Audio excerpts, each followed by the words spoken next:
Welcome to Under the Rug at Work, where we shine light on things that are normally swept under the rug. And today I'm excited to be chatting with Jo Tarnawsky about the power of an apology.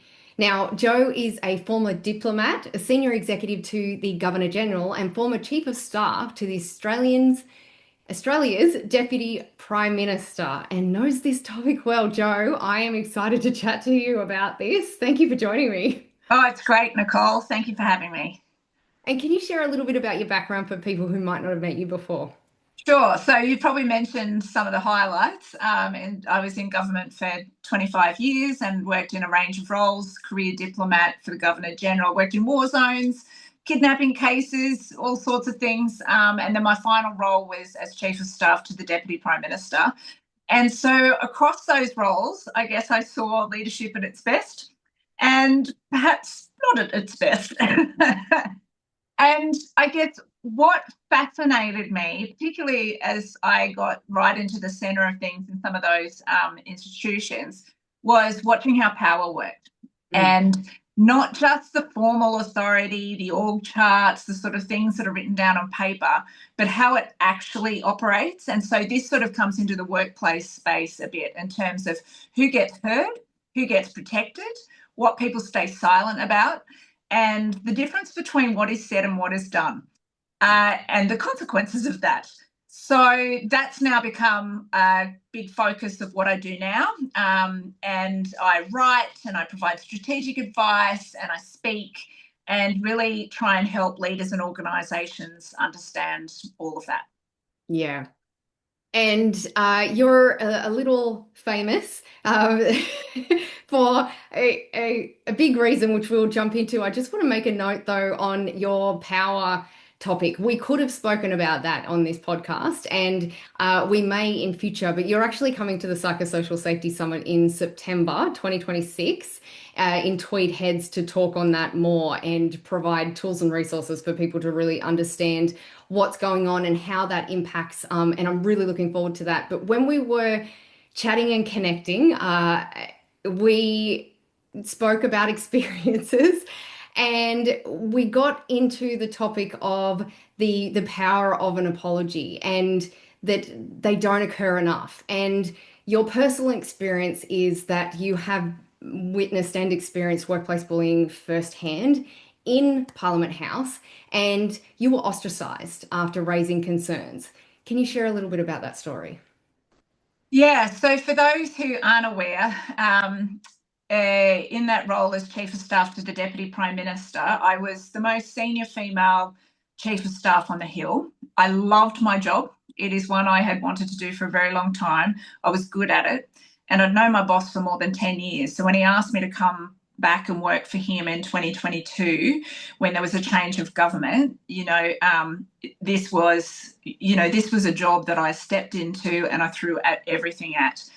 And in the background of all of that, people might recall that there was the Jenkins Review, as it's kind of known, and that is where 1,700 people came forward to report their experiences of working at Parliament House. And there were so many stories of bullying, sexual harassment. There was obviously some high-profile cases involving sexual assault, and other toxic workplace behaviour. And so just before I came back to work at Parliament House in June 2022.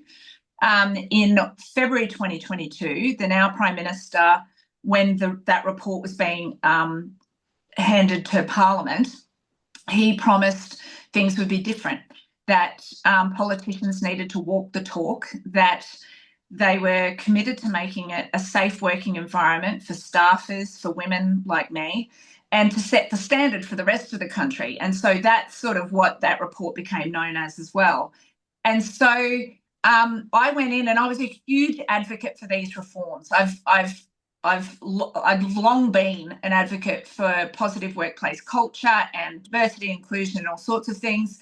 And I really backed in the reforms. I would turn up to the trainings. I would, they would ask me to come along, particularly given my seniority, to help others sort of who weren't sort of familiar with some of the initiatives that were being taken, sort of really get involved. And so what happened to me 2 years into the role became a very big shock, because I had started to I become aware that I become the target of some behaviour that was impacting me, and I had tried to sort of manage it on my own, as many people do, and try a few things out on my own for a little bit of time. But it reached a point where it was starting to have an impact on me that I felt that it was time to privately raise it with my boss. And so I did that. And like many people who raise workplace concerns, I went in with trust that I believed the issue would be addressed reasonably and professionally. And instead, what happened shocked me. Um, I was put on leave. When I tried to return, I was told I couldn't come back. All my personal belongings were still in my office. I was isolated. I was confused. I was traumatized. I didn't know what I'd done wrong.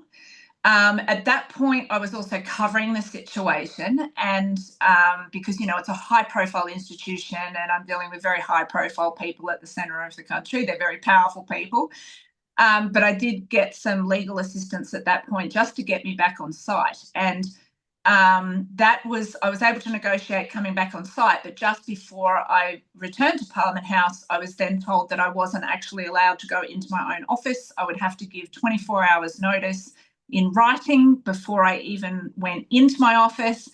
And, there were no performance issues that had been raised before this, no code of conduct, no security issues. And, I just was trying to muddle through this very confusing situation on my own. I didn't know what I'd done wrong. And so I was trying to find an exit safely.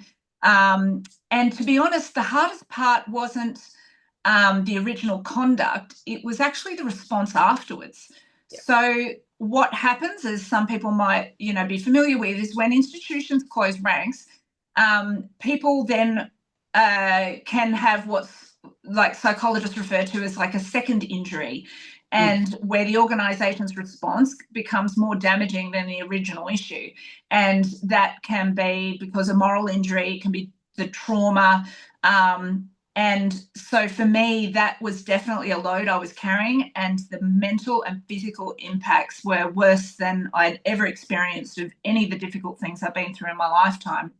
And so 5 months in, I came to having to make a really difficult choice. I was being pushed out where I knew I would have to continue to cover and to be silent, or to make the very difficult decision to stand up and call out what was happening publicly. And I am not somebody who likes seeing myself on TV. In fact, I have often said the only other thing I was more afraid of was snakes. And I remember, it wasn't a decision taken lightly. I considered it over several weeks, really thought it through, because you certainly don't step into an arena like that where you're taking on the most powerful people in the country and do it without really, really thinking through all the various angles. But ultimately, I was true to my values, and I stood up and I said something. And to be honest, I still haven't watched that press conference, because mostly what I remember was shaking like a leaf, but decided to do it anyway. And all I wanted at that point was an apology, which is obviously what we're talking about today, and some accountability. But instead, the isolation and the ostracism worsened. I had tried to write to the Prime Minister to ask for his help. To this day, he's never written back, until I was left with what I felt was no other choice but to take legal action. And so by the end of 2024, I was taking action in the Federal Court of Australia against the Deputy Prime Minister, the Prime Minister's Chief of Staff, and the Commonwealth Government. Mm. And as you were telling that story, I felt you go right back there. I just want to check in. How you doing? Oh, yeah. No, so, I mean, one of the interesting things is I honestly think my trauma would be worse if I didn't stand up and say something. Yeah. I never underestimated the gravity of what I was doing, or the life-changing nature of what would happen, that I would lose people, that it would impact my career. But I made a choice to do that anyway. And so I actually think the reason that I can help people and talk about it now is because I got psychological support. I had a great lawyer. I had great people. And after the case ended, I took time off to decompress, to process what happened. And I actually think, like, for many people who experience who sort of dive into post-traumatic growth, helping others also helps me. Not that it ever makes it worth it. I don't think any of us really want these things to happen, but it funnels it into a purpose and impact to help others. Yeah. Yes. There's so many avenues that this chat could go down. Um, but I want to ask, you did go through the court and it eventually settled. It always takes longer than it should. But how does the psychosocial hazard of poor organizational justice turn these workplace issues into legal battles that could have been avoided? So yes, I definitely didn't have on my bucket list for 2024 uh, suing some of the most powerful people in the country. That was not my starting point. Um, I think, like many people, litigation is really where you go when you feel like you've run out of other options. Mm, And so, for anyone who's also experienced it, it is not something you go into lightly. It is costly, it's time consuming, and it brings its own stress and trauma. mm, So, and it can drag on, like you said, and time, I think, is something that does compound people's already, mental and physical health impacts. mm, So, in my case, I didn't. That isn't what I wanted. When the conversation first happened with my boss, and I had raised the issue privately for those 5 months, what I would repeatedly ask for, um, through the Prime Minister's Chief of Staff, and, when asked, I wanted to depart with dignity. It was something I had afforded to any other staff member in my team, and for an appropriate job to be found. And I was actively looking, like with my diplomatic background and other things, I was going for jobs. I would often come second. And I mean, I went for a number of jobs. I was really actively, but I had no reference. I was deeply traumatized. I didn't really have a story or was able to convey to people how urgently I needed to leave. I wanted an exit, but to depart with dignity. And it was interesting because, I was told by the Deputy Prime Minister that I could trust him, that of mm. course this would be handled with total dignity. And of course, I'm not sure of you, but I'm not sure it sort of meets anyone's definition of dignity to lock someone out of their office, isolate them, not talk to them for 5 months. But it made the situation worse. So when that didn't work and I went public, I wasn't also looking for legal action. I asked for an apology and for some accountability. Yeah. Now, the apology itself, I guess, is quite self-explanatory. But I had so many people, and I have no doubt sometimes they were sent to me to ask, what did I mean by accountability? And it would confuse me. It's like, how can this be so hard for people? There's a code of conduct you could provide, that you can point to. There's a process there. There's all this new infrastructure that has been sort of set up under the reforms. There is an apology itself is a form of accountability that what has happened to you is wrong. And yet the government kind of buckled down and they reverted to what is pretty common talking points, like there's sort of a set standard of, if this situation happens, we're going to use this bit of the talking points. And that's what I saw happen in terms of the closing ranks. Nobody wanted to talk about it because this could be subject to legal action. Well, it wasn't something I was actively pursuing, but when no one would really talk to me and I was sort of being passed around with no real avenue for resolution or for anyone to sort of listen or engage or take accountability or apologise, then I was ultimately in the position where that felt like the only option that I had. And so it certainly wasn't where I started. And that's kind of what's led to our discussion is there are so many stories that I hear and they don't start this way. There are options for organisations to take much earlier, which don't necessarily have to lead to something so costly in terms of finances, time, and even health and reputations, to be honest. So it's interesting having that lived experience and then also talking to others about theirs. Yes, and I have had similar experiences and same conversations as well. People, we don't know what we've done wrong. It takes a lot to speak up, and then instead of someone asking or saying, "I'm sorry this happened to you, what outcome would you like to achieve?" They shut down. They isolate. And isolation is so harmful to us as human beings. Yes. We are tribal creatures.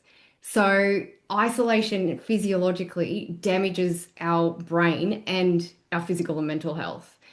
Yeah, Um, and I think you and I talked about the fact that, I've worked in very senior leadership positions. And so I kind of know what happens behind the scenes. Someone raises a complaint, and the first thing an organization or a leader often does is they get HR in the room. They yeah, sometimes even get a lawyer in the room if they can already sense the legal risk. They move to reputation management, and they often protect senior figures. And that it's almost like there needs to be another position, and it doesn't even need to be related to the actual person, but it's like a human advocate that kind mm, of stops everybody in the room going to a combative stance at that early stage, and just let's listen to the person and what they want, because it could solve everybody a whole lot of harm. yes. Why do you think organizations resist and leaders resist just apologizing, just asking those questions? Because I think I think what's happened is that a lot of leaders instinctively associate risk uh, or legal risk with an apology. That if they apologise, that exacerbates the legal risk. Yeah. I don't believe that. Um, and I think there are ways where you don't have to pick sides, but you can acknowledge the harm that is usually pretty visible, that you can see by the time somebody has come forward to say something, right? And so, and I think you talk about basic human needs. I think there's a basic human need that we all have, that we just need to feel like we matter. Yeah. And so being heard and treating people with dignity instead of as a threat from that early stage, I think could save a whole lot of mismanagement down the line. Yeah, and organizations, I've seen it time again, I've felt it myself, and they do exactly what you said. They see the risk and then they shut it down. Having a meeting with HR is uncomfortable for everyone involved. But you put legal in there straight away, the person on the other side is going, what have I done wrong for it to escalate to this? I just want the behavior to stop, or I want it to be acknowledged and apologized to. What organizations and leaders are doing by doing that is actually creating more risk. They are. Yeah. And they don't necessarily see that. And I think the other thing is too, it's really common to misdiagnose the source of the risk. Mm. So I think people identify the person speaking up as the Yep. risk that needs to be contained. Yeah. Whereas I think sometimes if you can take the personal out of it and sit back and listen to what they are saying, they may actually be doing you a favour. They Yes. may actually be identifying a safety risk in your company or your organisation. They may be identifying discrimination or psychosocial sort of things that are not being met by your company. They Mm. could be saving you reputational harm by raising the flag. But often that is not how that person is treated.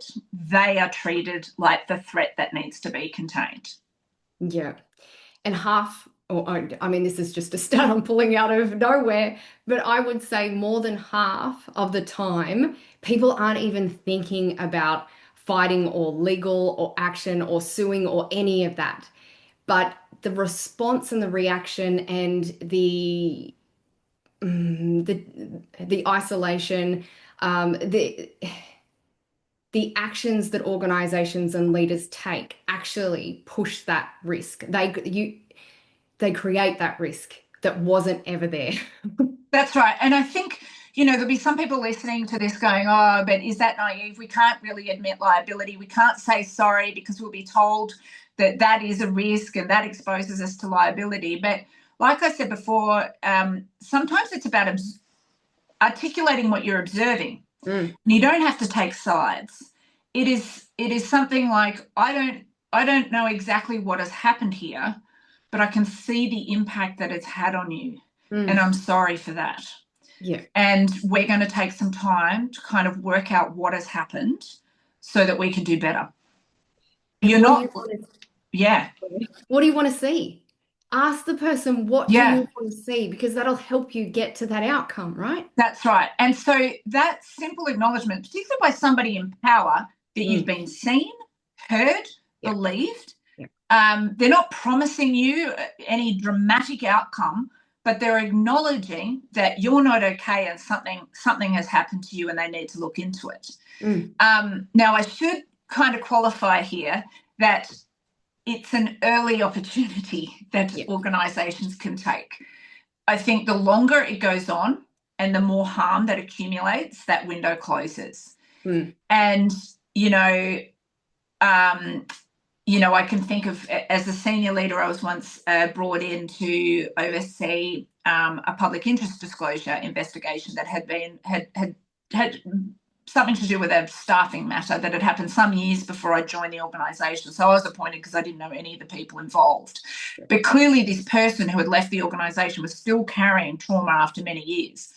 And one of the conversations I had to have quite early was that this person, it had affected his life so much that the outcome he was pursuing is he wanted these people in jail.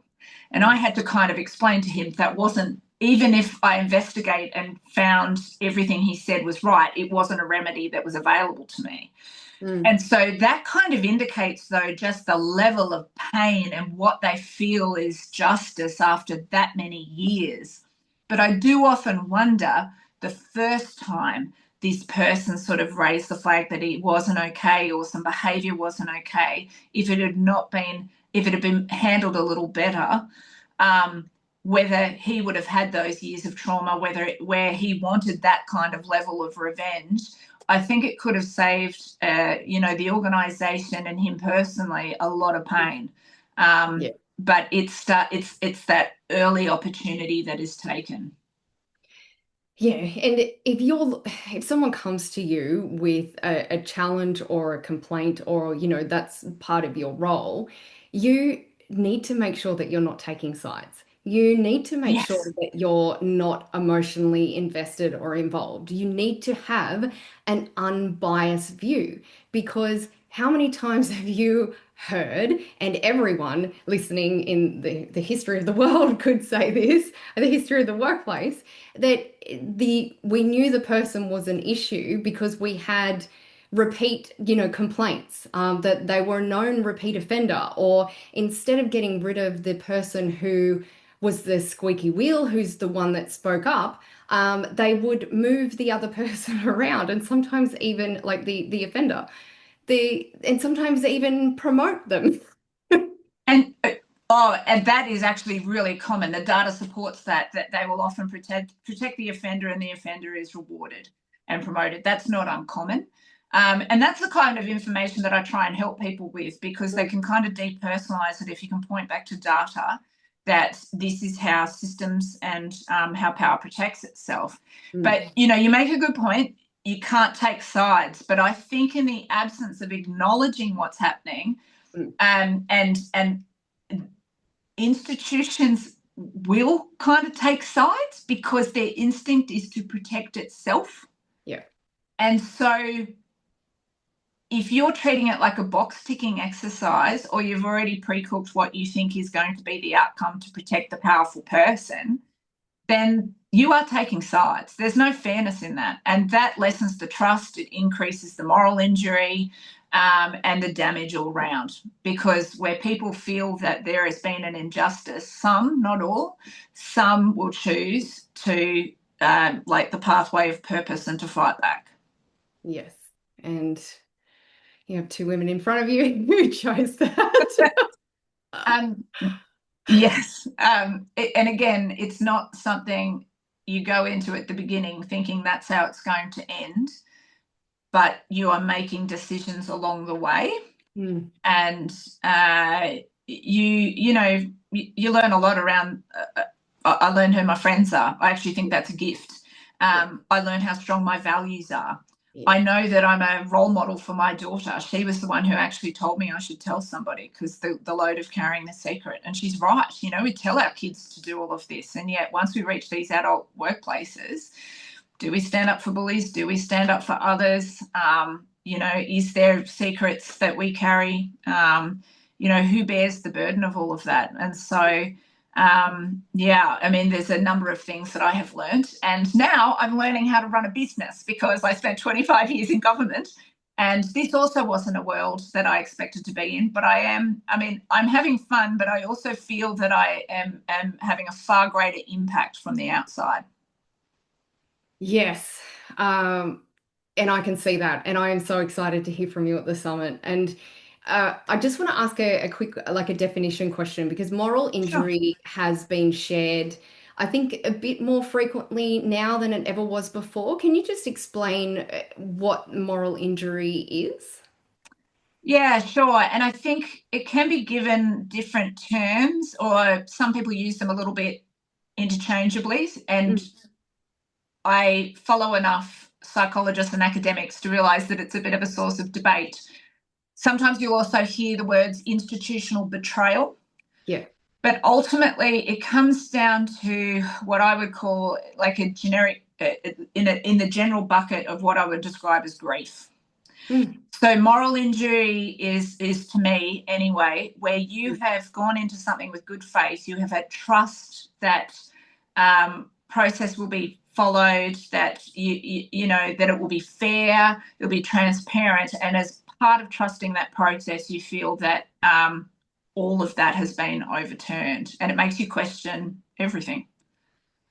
Yeah, and it's the values piece that we've been speaking on as well, right? Like it's just a deeper level, and I mean that could be an entire pod on its own. But I just want to leave you with I want to ask two more questions, and one of them is around if someone comes to in the workplace to a leader or HR, work health and safety, now that psychosocial safety is in that bucket. What should they do when they receive this complaint? What would you have preferred to have happened? And you have spoken about that, but what would you recommend to them to do as the next steps, or even in that conversation with the person who's raised an issue? Um,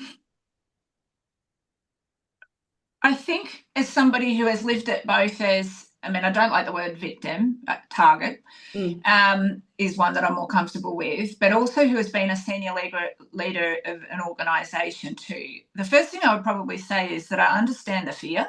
mm, I understand the competing things and the way that we're sort of trained to identify risk and the type of advice. mm.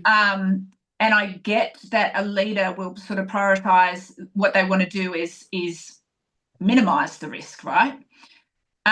But if you are genuinely worried about your workplace's reputation, about fairness, about justice, about having a good workplace culture, you need to also be aware that people will be watching what you do in those moments, Yeah. and they will be assessing how safe they are, whether or not they, in speaking up about something, or whether they're going to remain silent. And Mm, so I think that's the first thing, to sort of step back and rethink about what risk looks like. And then what we talked about before is the human element of it. So when you may be asked to apologise, what people aren't looking for in that moment is a legal surrender.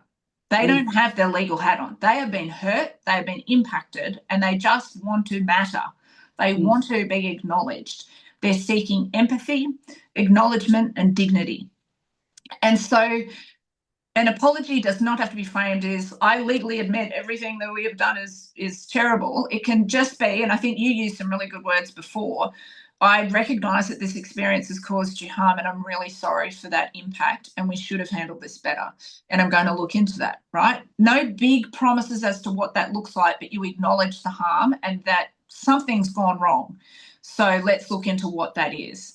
And that's very different from a very cold institutional response. Mm. Um, and I think the other thing is we sort of throw around the word trauma informed. Mm. Just because you use the word trauma informed doesn't mean it's actually trauma informed. I know that as somebody who has lived through trauma. And so I would sort of encourage leaders who are interested in this space to really educate themselves on what that means, because there are certain things that happen in that moment that can help relieve trauma or exacerbate it. One of the easiest things, I think, is delays. So to this person, it's often the biggest thing in their life. So every delay is another death by 1,000 cuts and time for them to overthink. So communication, clear communication, trying to fair process but not drag it out. Yeah. Is just having, again, it always comes back to think of the human on the other end of it. Yeah. And be aware that and educate yourself around some of these things. So really take them seriously, because you really can affect someone's life, one, like for the better or for the worse. Yeah. And I want to echo what you said as well. Like, most people don't come to work to cause harm, or, destruction or trauma. The expectations, I think, that are on leaders these days, Oh, HR, work health and safety, it's really difficult. No one is given a toolkit to know how to manage these things. But we feel like we are expected to fix the situations. And that puts us into fight or flight. That puts us into, I don't know what I'm doing, and let's just try and get rid of it or ignore it or sweep it under the rug in the hope that it goes away, but hope is not a strategy. So knowing that your role is not to fix it, it's just to find out what's going on. As you said, acknowledge them, understand the problem, get more detail, listen to them, bring out what's actually going on. And if you do not have a policy or procedure on how to handle these kind of things, then make sure you create that, but then follow it, because that gives you the instructions, right? Like, it's often used as a bit of a tick box, but if you've got that there before something happens, then you know what you've got to do and who it needs to go to and what the timeframes are and how we as an organization are going to make sure that we have good and positive justice and process and transparency and fairness and all of those things that you were saying, right? yeah, as long as it's not treated as a tick in the box, because I think there Yeah, can be a gap between what happens on paper yeah, and then what happens in real life. And it often happens in the smaller moments too. It's not waiting for that crisis or that big issue to erupt. yeah. It's around everyday workplace behaviours. But I also really like, and this will be a subject for another podcast discussion at another time, I also completely agree with you on the increasing load of leaders. And I know I felt that as a chief of staff, which is why I waited so long to take it to my boss. And knowing, particularly in a pointy political environment, I didn't really have a lot of places I could turn. And and in other roles that I've been in, sort of the public service, there's this increasing load on leaders to be, the magic bullet for everybody's personal and professional issues, and to be across all of that. And I agree with you. Who's then looking after the leader? Because that becomes the single point of risk, that if they don't have the appropriate support mechanisms around them, then that is where everything falls over, because they can't be everything to everyone with increasing loads and expectations and not have that acknowledged and supported in an appropriate way. So I completely get that tension as well. Yeah. And if you take nothing away, your job is to listen. Listen, understand, and yeah, see if you can take it further, because the to your point just before as well, policies and procedures can be weaponized by any party. So it just really helps to have that process in place so that when our brains switch off, we've already got something that is hopefully robust and supportive that we can all refer back to instead of going into that reactive stage, into that we've got to get rid of this, we've got to bring the lawyers in, we've got to go to the, the worst case scenario. It's what are we going to do? How are we going to manage it? And training up and, as you said, skilling your leaders and your teams to be able to support it and support people and deal with the issues.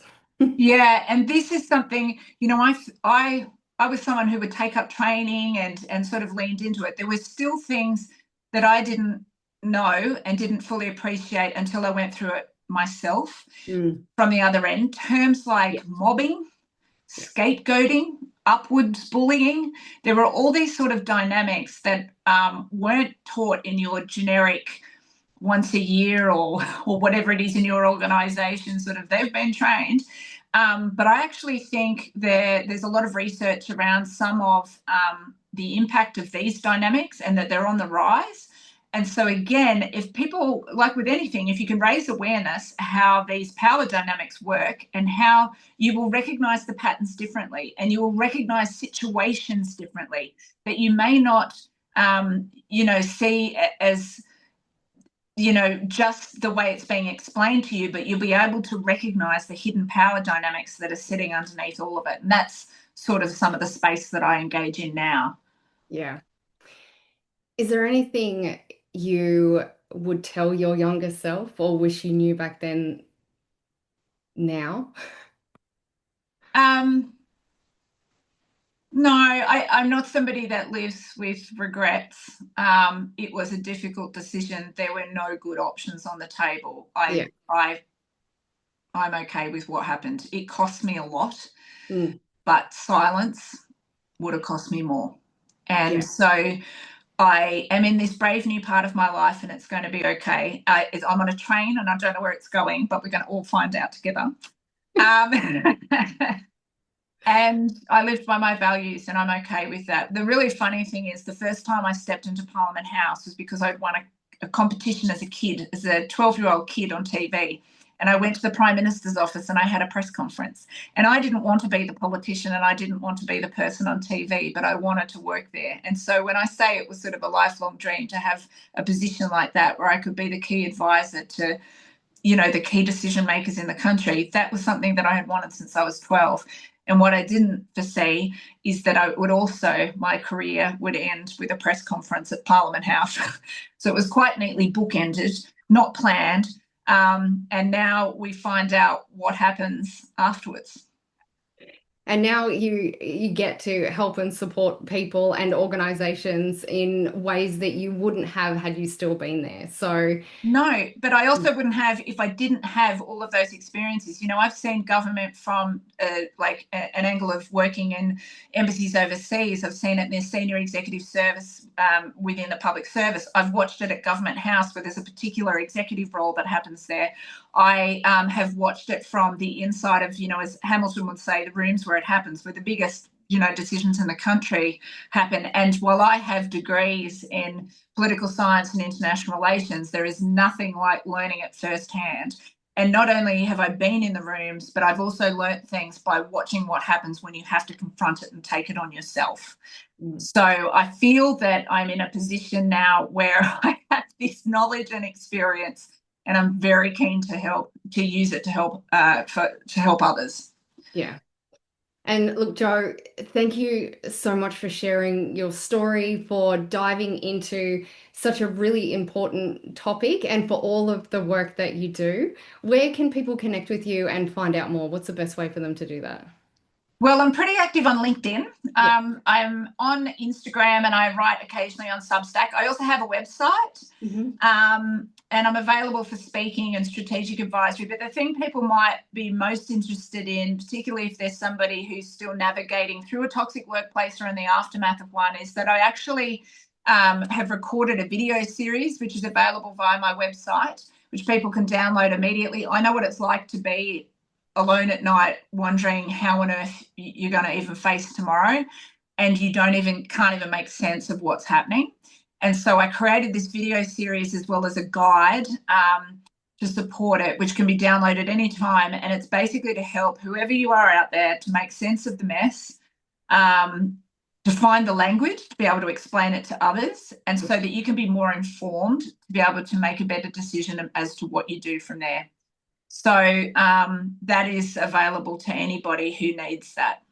Yeah, fantastic, Jo. And I think that's a wonderful way to end the podcast. And we will share all of the links in the show notes and on YouTube as well. So a huge thank you. And just for listeners out there, if you found this conversation valuable, please subscribe and share it. And we'll see you next time on Under the Rug at Work, where we continue to shine light on issues that are too often overlooked. Thanks, Thanks, Jo. Nicole.